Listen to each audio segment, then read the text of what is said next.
Welcome back, everybody. If you are familiar with my face, my voice in these videos, you will not be too familiar with this new backdrop. We have moved into a brand new office, and this is my first weekly update video for you and for myself in this new space. So I'll show you a bit about that later on. If you're brand new to this channel, I've got a couple of things to let you know. Number one is my name is Alex. I'm a creative business owner and property marketplace co-founder. This channel, which is my second thing to tell you, was created partly to record and document my journey as a creative business owner, as a founder, to share the insights, the learnings, the wins, the losses, and everything in between behind running a creative business. Now, I'm very passionate about this because we have found a lot of breakthrough through a lot of failure and a lot of learning that is allowing us to build, in particular, one of our companies, Render Studio, into a phenomenal business that is scaling in both enjoyment and growth, which is a combination that we didn't have in the beginning. We were growing the company quite fast, but stress, profitability was taking a hit. There was a whole lot of stuff that mounted up. But we've learned some things along the way. We're not perfect, but we've learned a lot of things along the way in running a creative business, a niche creative business, on how to market, how to sell, how to onboard, deliver, and retain our customers. It's a little framework that I'll be sharing on this channel shortly called the 5 Profit Pillars. How to become a profitable creative. I'm really going to start to share trainings, insights, thoughts, videos that I hope are just really valuable for you. Nothing fancy, just hopefully pure value, actionable next steps so that you can become a profitable creative as well. These videos are an insight into my world. What am I observing in our companies? What am I observing in myself as a business owner? And if this is not for you, a bit of a ramble, bit of an update, then subscribe to the channel anyway, because I'm about to record a full breakdown of our entire Render Studio business, from, like I said before, how we market, how we sell, how we onboard, how we deliver, and how we retain, so that we can scale in enjoyment and profit as our company grows and it doesn't become a massive burden on our lives. So if that's interesting to you, then subscribe and stick around. But in this video, I'm just giving you an update on the last week. It was our first week in this brand new office, which has been awesome. Got a beautiful concrete wall here, which all creatives would absolutely admire. I'm running, I'm trialing a bit of a setup here. I've got a little light here. I've got a light behind me casting some warmth in the corner just for a bit of interest. It's not an RGB though, so I can't do like any color I want. I would love to do a green or a blue, but right now we're going for a warm. Last week, full week in the office, but you don't really budget the time and energy it takes to just set up even a smaller office like this. I've got 6 frames on the ground here that I haven't set up. Last night I was in here till about 11 p.m. setting up a new coffee station because the coffee machine was on the floor last week. My desk is set up, but I need to get some things sorted. We've got Hannah, my wife's desk. She's our project manager at Render Studio. We've got a spare desk for friends, which would be really cool. And then we've also got a desk at the back, which is Greg's. Greg is a good friend of ours, and he is a beast on LinkedIn. You might already know him. Apologies. So this new space is for us to grow. We are a fully work from home, remote team. So I don't mean grow as in body, personnel in here, but we will be growing because it's just about putting yourself in an environment of growth. And our old space, one, it was actually just quite far from our house. This one is literally walkable. It's around the corner from our house, but it's also just bigger, newer, lighter. There's just something about it that makes you want to grow. And so that was last week. A lot of pressure at the moment in I guess my head as a business owner. Just to give you an insight, we run a few companies. Render Studio, like I mentioned. We also soft launched a brand new studio last year called Vera Studio. This is a brand agency for property developers. Some more updates on that, which is really exciting, and it includes an update to this channel, which I think you'll be really keen to follow along in new video series. We've got townhouses.nz, which is a property marketplace startup, and we've got a brand new company, which I'll just leak in this video. It's called Dash, and it's going to be phenomenal, allowing property developers to have a centralized view and management software for their listings, leads, purchases, and builds. It's going to be phenomenal to activate growth for our customers, but also activate growth for townhouses.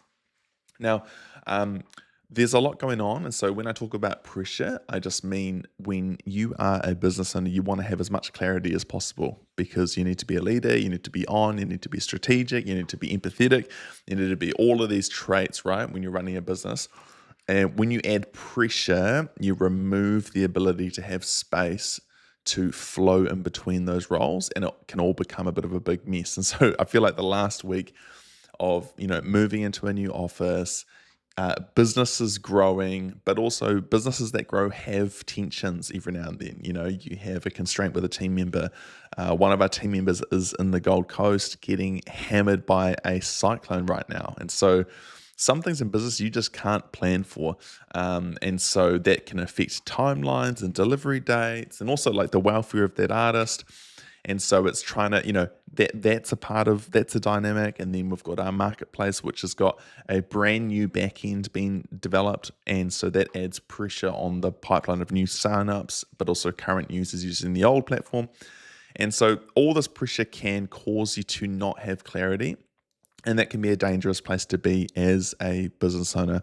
And so over the weekend and especially this morning, I've just been resting with those thoughts of trying to collect myself a little bit and just realign myself back to the main goal of each of these companies. Now, running multiple companies is something that I would not advise because it is not for everybody.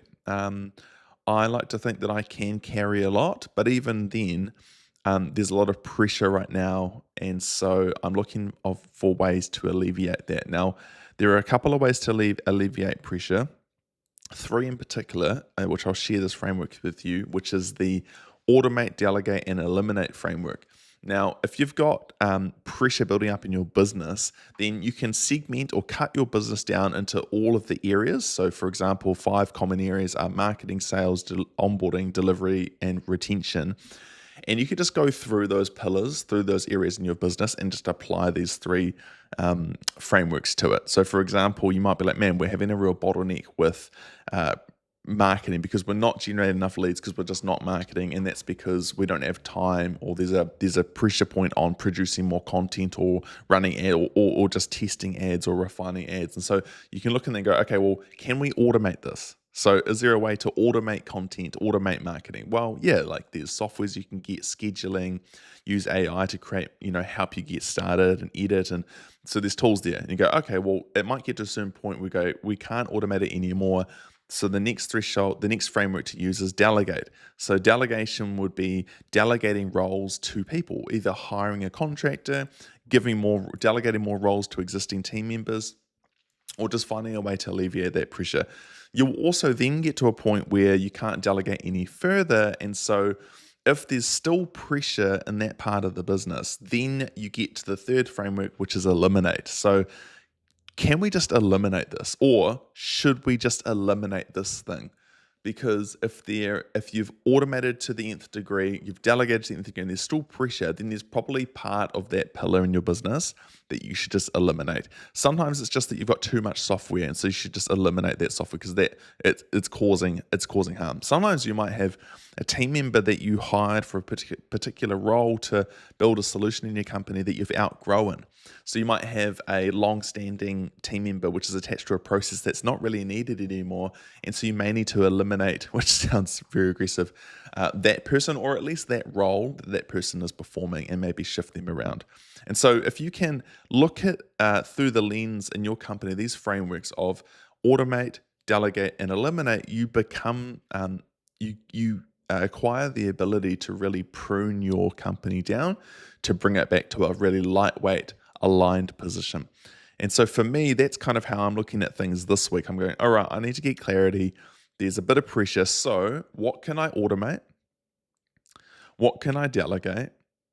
And what should I eliminate? I know that for me, a unique challenge I've had in the last week is that My calendar is super free. Like, I don't book meetings. We don't have customer meetings. We don't really have team meetings. Everything's quite asynchronous because we've built systems and processes and an amazing team that can run without having to jump on long video calls.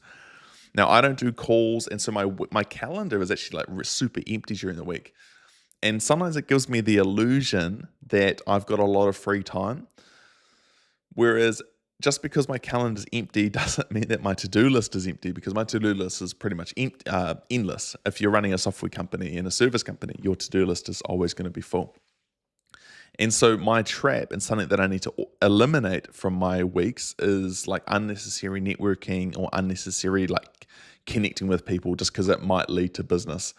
Now, this can feel good for a person like me who's very sociable, outgoing, and needs human connection.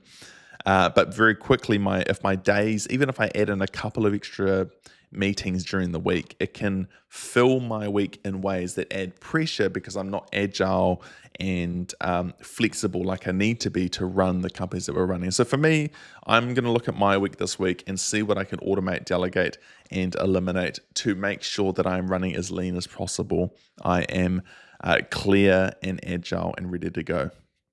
So yeah, that was unique pressure there. What else is happening?